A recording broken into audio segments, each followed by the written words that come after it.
Hello WhatsApp চাচ্চুরা, কি খবর? কেমন আছো তোমরা? বরাবরের মতো নতুন একটা ক্লাসে হাজির হয়ে গেলাম আমরা। কথাবার্তা কম হবে, পড়ালেখা হবে শুধু। Welcome to Mehedi's error. So ধৈর্য ধরে বসো সবাই তোমরা রয়ে শোয়া। সাথে আছে আমি তোমাদের প্রাণপ্রিয় এইচএস মেহেদি ভাইয়া। আম পাতা জোড়া জোড়া, মারবো চাবুক চড়বো গোড়া, বগর বগর কম করিয়া। চলো শুরু করা যাক আজকের পড়া। টাইটেল এবং থাম্বনেল থেকে অলরেডি বুঝে গেছো যে আজকের আমাদের টপিকটার নাম হচ্ছে পিথাগোরাসের উপপাদ্য। পিথাগোরাসের উপপাদ্যর খুব সহজ প্রমাণ আমরা শিখবো মাত্র 5 মিনিটে। দেখো আমরা কিভাবে শিখতে পারি। এই উপপাদ্যটা আমরা বিশ্লেষণ করবো একটা গল্পের মাধ্যমে। প্রথমে শুরু করতেছি। পিথাগোরাস অনেক বড় একজন গণিতবিদ ছিলেন। তিনি অনেক গণিত নিয়ে অনেক গবেষণা করতেন, অনেক ঘাটাঘাটি করতেন। তো তিনি যেমন গণিতবিদ ছিলেন, তো তারা সবাই গুরু মানতো। তারও কেমন কয়েকজন শিষ্য ছিল, ঠিক আছে? তো শিষ্য ছিল, তো তারাও তার কাছ থেকে কি গণিত শিখতো, কিংবা তারাও নিজেরা কি গণিত নিয়ে গবেষণা করতো। তো এক সময় পিথাগোরাস একদিন মিশরে গেছেন। মিশর যাইয়া তিনি গণিতের নতুন নতুন জিনিস শেখার সময় জন্য মিশরে গেছেন। যার পরে তিনি একটা লম্ব অঙ্কন করা শিখছেন। কি শিখছেন? লম্ব অঙ্কন করা শিখছেন।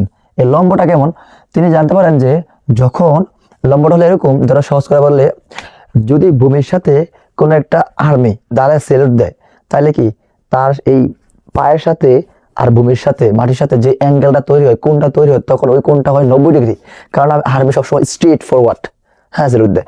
তো আমরা ওইটা থেকে একটু সহজ ভাষা বুঝতে পারি যে যদি কোনো একটা ভূমির সাথে কেউ খাড়াখাড়ি ভাবে লম্বালম্বি ভাবে মাঝখানে আপতিত হয়, তাহলে মাঝখানে কোনটা কয় ডিগ্রি হয়?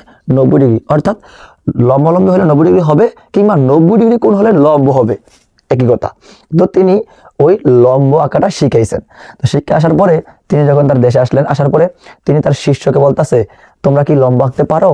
আমি তো একটা লম্ব আঁকা শিখছি। তার মানে তিনি শিখছেন ইন্টারেস্টিং যে এই বিষয়টা তিনি শিখছেন, ওই বিষয়টা তার শিষ্যদেরকে শিখাবেন। তো তখন ওরা বলতেছে, গুরু এত কিছু পারি, এই সহজ জিনিসটা পারবো না, দেখেন আমরা কিভাবে লম্ব আঁকি। তো এইসব বলার পরে শিষ্যরা বলতেছে যে আপনি একটা দড়ি নেন। পিথাগোরাস দড়ি নিল। নেওয়ার বললো আপনি দড়িটাতে 12টা গিট দেন। 12টা গিট দেন, মানে গিটটা দিত 12টা গিটটা দেওয়ার পরে, তো কেন? কিন্তু 12টা গিট যে দিবেন, প্রত্যেকটা গিটের দূরত্ব যেন সমান হয়। তার মানে আমি একটা দড়ি নিলাম, এই ধরো আমার একটা দড়ি, এই দড়ি। তখন আমাকে দড়িটা কি করলো, এই দড়িটাকে আমি এভাবে বাঁধলাম, ঠিক আছে? তো এই যে একটা গিট, তো এইভাবে দূরত্বগুলো কি 12টা গিট, 2 3 4 5 6 7 8 9 10 11 12। যাই হোক, আমার গিটগুলোর ব্যবধান দূরত্ব একটু এদিক ওদিক হতে পারে। তোমরা এটা বুঝে নিও যে মানে এই গিট থেকে এই গিটের দূরত্ব কি সমান। তার মানে প্রত্যেকটা গিটের দূরত্ব সমানভাবে নিছে, এমন ভাবে কি নিছে, 12টা গিটের একটা দড়ি নিছে, 2 মাথা একসাথে বেঁধে দিছে। ঠিক আছে? এবার ধরো আপনি 3 মাথা, 3 মাথা নিচের দিকে রাখেন। 3 মাথা কি করতে হবে? নিচের দিকে রাখবেন। তা আমরা 3 মাথা এবার নিচের দিকে রাখতে বলছে, তো 3 মাথা আমরা এদিকে থেকে আঁকাই দেখাই।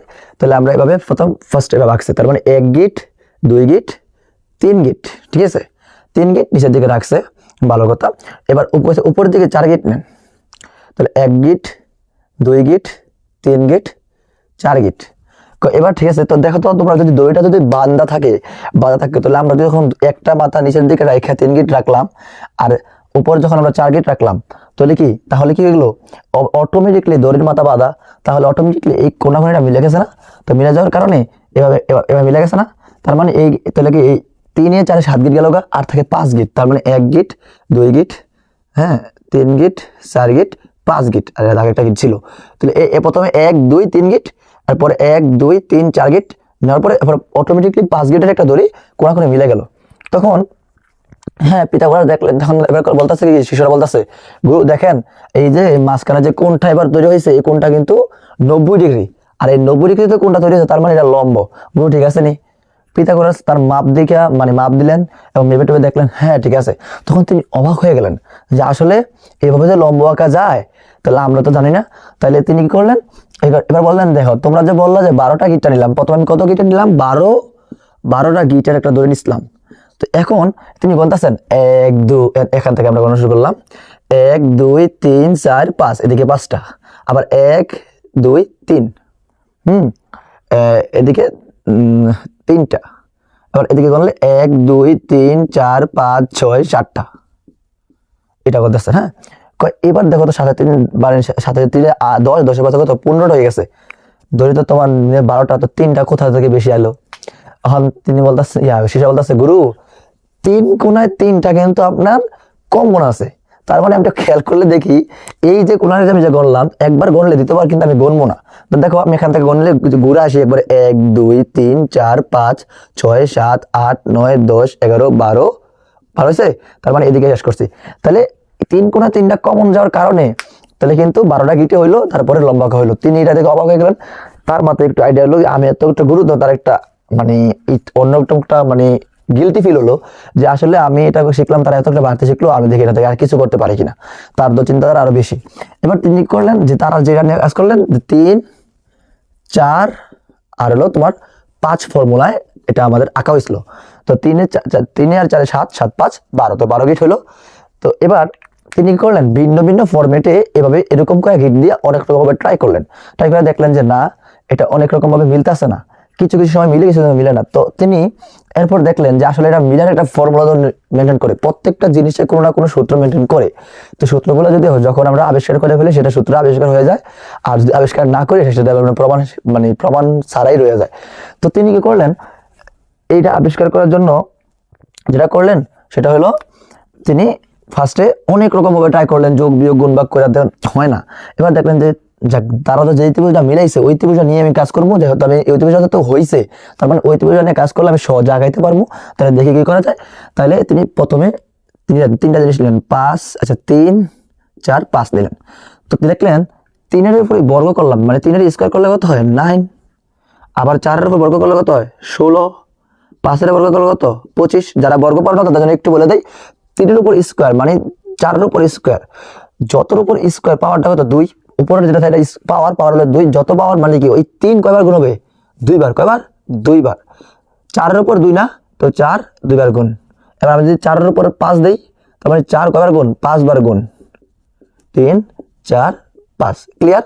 তার মানে আমার 3-এর উপর কয়বার কয় আছে 2 আছে, তার মানে 3 কয়বার গুণ, 3 সংখ্যাটা 2 বার গুণ হবে। 3 গুণ করলে 3 3 9, আর 4-এর উপর 2 আছে, তার মানে 4 2 বার গুণ, 4 4 16। এই জিনিসটা দেখলেন। এবার তিনি কি কাজ করলেন, এবার তিনি যা দেখলেন, আচ্ছা আমরা একটু এটাকে একটু যদি মুছাই দিই, হ্যাঁ মুছালাম না। তারপর দেখো তিনি কি করলেন, দেখেন যে সবচেয়ে বড় কি 25, এরপরে 16, এরপরে 9। তো 25 তো বড়, 25 থেকে 16 বিয়োগ করলে 9, একটু ঘাবলা হয়ে গেছে। আবার 25 থেকে 9 বিয়োগ করলে 16, তার মানে 25 সংখ্যাটা থেকে যদি আমি 9 বিয়োগ করে পেতেছি কত 16, আবার 25 থেকে যদি আমি 16 বিয়োগ করে পেতেছি কি 9। এবার তিনি দেখলেন যে উপর দুইটা সংখ্যা যদি আমরা 9 আর 16 যদি যোগ করা হয়, তাহলে আমার হইতেছে কি 25। দেখো এই জায়গাটাই ম্যাজিকটা মানে খাটাইছে তিনি। এইটা তার নিয়ে ম্যাজিক নিয়ে তিনি কি করলেন, আরে এবার তো একটা সংখ্যা পাই গেলেন, তার মাথাটা করে ফেললো। তার মানে কি করলেন, তিনি বর্গ করলেন, তার মানে স্কোয়ার করলেন। তো যদি যখন কোনো কিছু লম্ব তৈরি হয়, মাঝখানে কোনটা 90 ডিগ্রি হয়, আর 90 ডিগ্রি মানে এক সমকোণ। 90 ডিগ্রি মানে কি, 90 ডিগ্রি মানে কত, 90 ডিগ্রি সমান সমান কত সমকোণ, এক সমকোণ। আর অর্থাৎ সমকোণ, তাহলে 90 ডিগ্রি মানে সমকোণ। সমকোণ যদি হয়, তাহলে যেই ত্রিভুজের মানে ত্রিভুজ কখনো দুইটা কোণ সমকোণ হওয়া সম্ভব না। দেখো একটু, ত্রিভুজ এই যে আমি একটা মানে লম্বা আঁকলাম 90 ডিগ্রি, আমি আরেকটা লম্বা আঁকি 90 ডিগ্রি, দুটো হইলো, কিন্তু এটা কি ত্রিভুজ হলো, 3 বাহু হইলো। ত্রি মানে 3, ভুজ মানে বাহু, তো 3টা বাহুর সমন্বয়ে যেটা যেটা তৈরি হইব ওই হলো ত্রিভুজ। কিন্তু আমি যেটাকে মিলাইতে যাই, আবদ্ধ না করি, আবদ্ধ ক্ষেত্র দেবো, মতো 3টি বাহু দ্বারা আবদ্ধ চিত্রকে ত্রিভুজ বলে। তো এখন আমার এই ত্রিভুজ এটা কি আবদ্ধ হয়েছে, এটা কি একবার 3 মাথা মিলছে, মিলে নাই। তাহলে আমি মিলাইতে গেলে 4 বাহু হয়ে যাচ্ছে। তার মানে কি চতুর্ভুজের 2টা সমকোণ হওয়া সম্ভব বা 4টা সমকোণ হওয়া সম্ভব, কিন্তু ত্রিভুজের ক্ষেত্রে একটা সমকোণ আঁকার পরে যদি আমি 3 বাহু মিলাই, তো 2 বাহু ইচ্ছা, তার 1 বাহু লাগে, মিলাই দেওয়ার পরে তার মানে একটা সমকোণ সম্ভব, 2টা সমকোণ কখনো সম্ভব না। তো যেই ত্রিভুজের একটা কোণ সমকোণ, কটা কোণ সমকোণ, একটা কোণ সমকোণ, বাকি 2টা কোণ, এই 2টা কোণ কি, দেখো যদি আমার মনে মনে ধরি এদিকে 90 ডিগ্রি, এভাবে 90 ডিগ্রি, তাহলে আমার কি এই কোণটা হইলে 90 ডিগ্রি হতো, এটা কি 90 ডিগ্রি কম আছে না, তার মানে 90 ডিগ্রি ছোট আছে। আর সেম ভাবে যদি মনে মনে একটা দাগটা নেই, তাহলে 90 ডিগ্রি, তো 90 ডিগ্রি থেকে গেছে কম আছে, তার মানে 90 ডিগ্রি ছোট কোণ। আর 90 ডিগ্রি যেটা ছোট কোণ, এটা বলা হয় সূক্ষ্ম কোণ। কি কোণ, সূক্ষ্ম কোণ, সূক্ষ্মকোণ। তাহলে 90° ছোট কোণকে সূক্ষ্মকোণ বলে। আর সূক্ষ্মকোণ করা থাকে দুইটা, এক সমকোণ করা, এরা কি 90° সমান কোণ, এটা বলা হয় কি কোণ, সমকোণ। তো যেই ত্রিভুজের একটা কোণ সমকোণ, অপর দুইটা কোণ সূক্ষ্মকোণ, তাকে সমকোণী ত্রিভুজ বলে। এই ত্রিভুজ নিয়ে আমি একটা ভিডিও দেবো, 5 মিনিটের, সমস্যা নাই, এগুলো সবকিছু সহজে বুঝবা। তো এটা কেন বললাম সমকোণটা, কারণ ওই সমকোণী ত্রিভুজের ক্ষেত্রেই তার পিথাগোরাস উপপাদ্যটা প্রযোজ্য। কারণ পিথাগোরাস যেই ত্রিভুজের কাজ করতে আছে, ওই ত্রিভুজের মাঝখানে একটা কোণ কত ডিগ্রি আছে, 90° আছে। তাহলে সমকোণী ত্রিভুজ দিয়ে তার এই মানে সূত্রটা প্রযোজ্য। তাহলে এবার তিনি এই ম্যাজিক সংখ্যাটা পাইলেন যে 16 আর 9 যোগ করলে 25 পাওয়া যায়। তো 16 কোথা থেকে পাইলো, এই যে 3 স্কোয়ার করে। এবার আমরা দেখো এই ত্রিভুজটাকে আমরা একটু এদিকে আঁকাই, দেখো খুব সহজ। দেখো এবার আমরা পড়া শেষ, আমাদের পড়া এই মাত্রই শেষ হয়ে যাবে। দেখো এবার দেখো এই যে ত্রিভুজটা, এটা 3, এটা 4, এটা 5, ধরো এর সাথে এটা একক যোগ করলে সেন্টিমিটার যোগ করতে পারি আমরা, রাইট, মিটার যোগ করতে পারি, বাট মিটার না সেন্টিমিটার দিলে একটু বেশি স্ট্যান্ডার্ড মনে হয়। তাহলে এবার দেখো এই তিনটা জিনিসকে একটু আলাদা আলাদা বলে, এই ত্রিভুজকে দুইটা যদি আমি এভাবে মাটিতে ফালাই, তাহলে দেখো তো এইটা দ্বারা সে কি দাঁড়ায় থাকবে না, তার মানে কি এই জিনিসটা তার ভূমি, সেটা ভূমির সাথে থাকবে, এটা বলা হয় কি ভূমি। আর খাড়াখাড়ি ভাবে লম্বা ভাবে যে দাঁড়া রয়েছে তারা বলা হয় লম্ব। তার মানে দেখো তো এই যে রেখাটা, এই বাহুটা কি লম্ব লম্বি না, এটাকে বলা হয় কি লম্ব। আর এই ত্রিভুজের সমকোণী ত্রিভুজের এই বাহুটাকে বলা হয় অতিভুজ। কি বলা হয়, অতিভুজ। অতি মানে আমরা অতি শব্দটা একটু বেশি ভাবে ব্যবহার করি, অতিরিক্ত করতেছ মানে অতিরিক্ত বেশি বেশি করতেছ, হ্যাঁ, অতিরিক্ত তিতা মানে খুব বেশি তিতা, অতিরিক্ত মিষ্টি খুব বেশি মিষ্টি, তার মানে বেশি শব্দ হিসাবে আমরা অতি শব্দটা ইউজ করি। তো অতি মানে বেশি বা বড়, ভুজ মানে কি বাহু। তাহলে বড় বাহুটার নাম কি অতিভুজ। তার মানে সমকোণী ত্রিভুজের সবচেয়ে বড় বাহুর নাম কি অতিভুজ। সোজা হিসাব, এক কথা সমকোণী ত্রিভুজের যে কোনো মান দেওয়া থাকলে সবচেয়ে বড় মানটা অতিভুজের মানটাই হবে, অন্য কোনো মান না, এজন্য এর নাম অতিভুজ। তাহলে দেখো 5 সেন্টিমিটার অতিভুজ দিয়েছি, এখানে লম্ব 4 না হয় লম্ব 3 হতে পারে, ভূমি 4 হতে পারে, সমস্যা নাই, কিন্তু অতিভুজ অলওয়েজ বড় হবে। আমি যদি 7, 8, 9 দেই, অবশ্যই 9 কাটে দিতে হবে, অতিভুজকে দিতে হবে। তুমি 7 ভূমি দাও বা 7 লম্ব দাও, সমস্যা নাই, কিন্তু 9 অলওয়েজ কি অতিভুজে থাকবে। আচ্ছা তাহলে এবার আসো, জিনিসটা কি হলো, তিনি 3-এর উপর স্কোয়ার করছে, তার মানে কি ভূমির উপরে স্কোয়ার করছে না, 3 কি তা ভূমি না, তার মানে কি 3-এর উপর স্কোয়ার করা মানে কি এটা কি ভূমির উপর স্কোয়ার না। আর 4-এর উপর স্কোয়ার মানে কি লম্বের উপর স্কোয়ার না। আর 5-এর উপর স্কোয়ার মানে কি অতিভুজের উপর স্কোয়ার না, অতিভুজের উপর স্কোয়ার। এইটাই হলো আমার মেন খেলা। এবার দেখো তিনি ভূমিকে উপর স্কোয়ার করছে, তো ভূমির উপর স্কোয়ার, আর স্কোয়ারের একটা বলা হয় বর্গ। কি বলা হয়, বর্গ। তো এদিকে তো তিনি অঙ্ক করার জন্য স্কোয়ার দিয়ে দিছে, কিন্তু যদি আমি এটাকে বাস্তবের সাথে মানে চিত্র অঙ্কন করতে চাই, তাইলে কি হবে দেখো, তাইলে জিনিসটা দেখা যাচ্ছে এমন, এই যে আমার সমকোণী ত্রিভুজটা,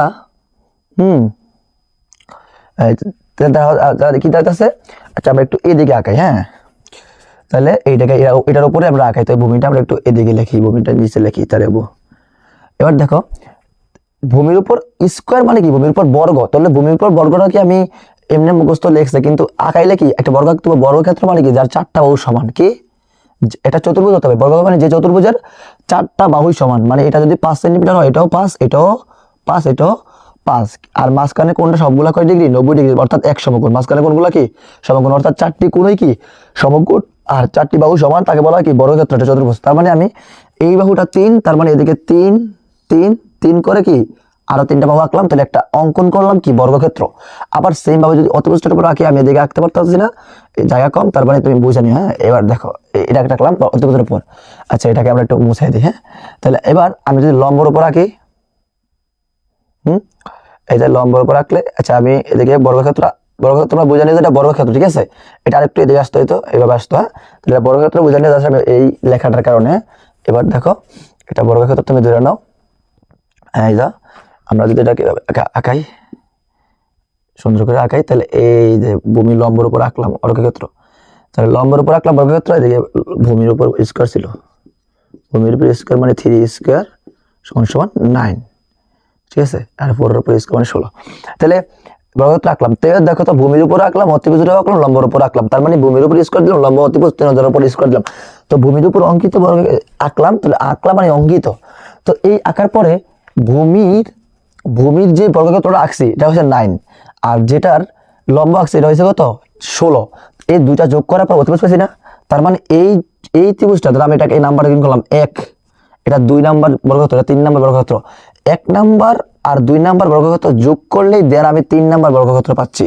এই দুইটাকেই 1 আর 2 আমি যোগ করলেই 3 নাম্বার বর্গক্ষেত্র পাচ্ছি। তার মানে এই ছোটটা এই বড়টা মানে ছোট মাঝারো বড়, ছোট আর মাঝারো যোগ করলে বড়টা পাওয়া যাচ্ছে। এটাই হলো পিথাগোরাসের উপপাদ্য। এবার এবার একটু মানে বাংলাতে বিবৃতি করি।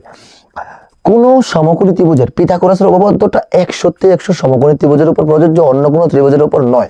আর এই সমকোণী ত্রিভুজ একটা ম্যাজিক ত্রিভুজ, যে ত্রিভুজের মাধ্যমে আমরা অনেক কিছু প্রমাণ করতে পারি। আর আমরা ত্রিকোণমিতিক অনুপাত নেক্সট ক্লাসে পড়বো। ওই ক্লাসটাতে আমরা দেখাবো সমকোণী ত্রিভুজের মানে বিভিন্ন কোণের মাধ্যমে কিভাবে কি করা যায়। হ্যাঁ, সমস্যা নাই, ওইটা আমি খুব সহজেই ত্রিকোণমিতিক অনুপাতের সূত্রগুলো ভেঙে দেবো। এবার আমরা এই ত্রিভুজটা এটা কিছু আমরা আবার নামকরণ দেওয়া যায় এ বি সি, একটা ত্রিভুজ দিলাম। তো এখানে সমকোণী ত্রিভুজ, আর এটা কি একটা সমকোণী ত্রিভুজ না? এটা কি ত্রিভুজ? সমকোণী ত্রিভুজ, ত্রিভুজ আঁকলাম না, সমকোণী ত্রিভুজ লেখা করে বুঝে নিও। এবার আচ্ছা এটা বুঝাই দিই, এটা তো তোমরা স্ক্রিনশট নিয়ে নিচ্ছ অবশ্যই, আর না নিয়ে থাকলে পিছন থেকে টেনে নিয়ে স্ক্রিনশট নিয়ে নাও। তাহলে এবার এই জিনিসটাও বুঝাই দিই। কোনো সমকোণী ত্রিভুজের কোনো, আমি আমার মতো লিখতেছি একটু বুঝে নিও, সমকোণী ত্রিভুজের আমরা ভূমি এবং লম্ব অতিভুজ তিনটা পাচ্ছি না? তাহলে দেখো তো, ভূমি অতিভুজের উপর অঙ্কিত বর্গক্ষেত্র, অতিভুজের উপর অঙ্কিত বর্গক্ষেত্র মানে আঁকা আঁকছি না, এই আঁকা বর্গক্ষেত্রটা লম্ব এবং ভূমির উপর অঙ্কিত বর্গক্ষেত্রের যোগফল না? যোগফলের সমান না? তো যোগফলের যদি সমান হয়ে থাকে তাহলে যোগফল মানে কি? সমষ্টি। তাহলে কোন সমকোণী ত্রিভুজের অতিভুজের উপর অঙ্কিত বর্গক্ষেত্র তার লম্ব এবং ভূমির উপর অঙ্কিত বর্গক্ষেত্রের সমষ্টির সমান, এটাই পিথাগোরাস উপপাদ্য মানে প্রমাণ করছে। যেটা আমরা ক্ষুদ্র আগে দেখছিলাম 16 + 9 সমান কত? 25। তাহলে কার উপর বর্গক্ষেত্র? 16 মানে কি 4 স্কয়ার, আর 9 মানে কি 3 স্কয়ার, আর 25 মানে কি 5 স্কয়ার। তার মানে কি, আর 4 স্কয়ার মানে কি লম্ব স্কয়ার, আর প্লাস আর 3 স্কয়ার মানে কি 3 মানে ভূমি ছিল, ভূমি স্কয়ার সমান কি অতিভুজ স্কয়ার। তাহলে লম্ব স্কয়ার প্লাস ভূমি স্কয়ার সমান অতিভুজ স্কয়ার। এটাই পিথাগোরাসের উপপাদ্যের সূত্রটা মেন। আর বাংলাতে লিখলে কোন সমকোণী ত্রিভুজের উপর অতিভুজের উপর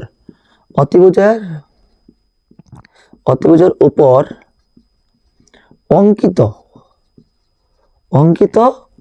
বর্গক্ষেত্র তার লম্ব এবং ভূমির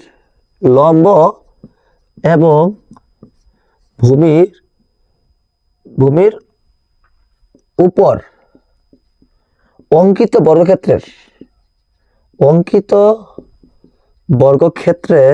অথবা বর্গক্ষেত্র দ্বয়ের, আচ্ছা বর্গক্ষেত্র দ্বয়ের দুইটা বর্গক্ষেত্র না, বর্গক্ষেত্র দ্বয়ের সমষ্টির সমান। অর্থাৎ কি দেখা যাচ্ছে, লম্ব স্কয়ার প্লাস ভূমি স্কয়ার সমান কি অতিভুজ স্কয়ার। আর তোমরা যদি একটু এটা আমরা ইংলিশে লিখি, লম্ব কোনটা? এবি, তাহলে এবি লম্ব স্কয়ার মানে এবি স্কয়ার, এই যে লম্ব হলো এবি, আর ভূমি কি বিসি, ভূমি মানে কি বিসি স্কয়ার, লম্ব স্কয়ার প্লাস ভূমি স্কয়ার সমান কি লেখা যায়? অতিভুজ স্কয়ার। অতিভুজ মানে কি এসি স্কয়ার। এটা ইংলিশে লিখলে এভাবে লেখে। তবে ইংলিশ তুমি যাই লেখো, তুমি এদিকে পি কিউ আর এস দিতে পারো, যেভাবে দাও এভাবে সংখ্যাটা লিখতে হবে। আমি যদি পি কিউ আর দিতাম তাহলে P Q square plus Q R square সমান পি আর স্কয়ার, এরকম হতো। তাহলে এটা সমস্যা নাই, তুমি মেন শুধু কি বাংলাতে শিখবা। তাহলে পিথাগোরাস উপপাদ্য বিবৃতি করতে বললে তুমি কি বলবা? কয়ে আসে যে পিথাগোরাস উপপাদ্যটি বিবৃতি করো। তোমরা কি করবা? যে কোন লিখবা যে কোন সমকোণী ত্রিভুজের অতিভুজের উপর অঙ্কিত বর্গক্ষেত্র তার লম্ব এবং ভূমির উপর অঙ্কিত বর্গক্ষেত্র দ্বয়ের সমষ্টির সমান। যেমন লম্ব স্কয়ার প্লাস ভূমি স্কয়ার সমান কি অতিভুজ স্কয়ার। এটা আমরা সবাই মুখস্থ করি, কিন্তু কোথা থেকে আসলে জানতাম না। অথবা যারা জানো তারা কমেন্টে জানাও যে আমরা আগে থেকে এটা জানতাম যে এরকম একটা কাহিনী।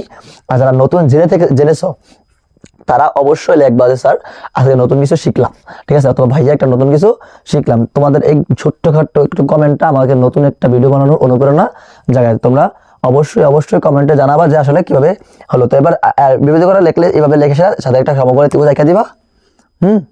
এঁকে দিয়া ফর এক্সাম্পলে তুমি 3, 4, 5 দিয়ে দিতে পারো। তাহলে আচ্ছা এগুলো না দিলেও সমস্যা নাই, তোমরা এবিসি দিয়া একটা সমকোণী ত্রিভুজ এঁকে সাথে ওই যে এই চিত্রটা আঁকতে পারো এভাবে। আচ্ছা আমি এটা রাতে রাখতেছি, তোমরা বুঝে নিও। আঁকে দিতে পারো, আঁকা দিলে এবং এবিসি যা 4 3 দেওয়ার দরকার নেই, এটা দিয়ে আসলে শেষ। তাহলে এবার তুমি এদিকে দিতে পারো এবিসি নেই, তাহলে তুমি লিখে দেবে A B square plus BC square সমান সমান এ সি স্কোয়ার। এটা ছিল আজকের আমাদের পিথাগোরাসের উপপাদ্যের প্রমাণ। এইটুকুই আজকে ভিডিওটা।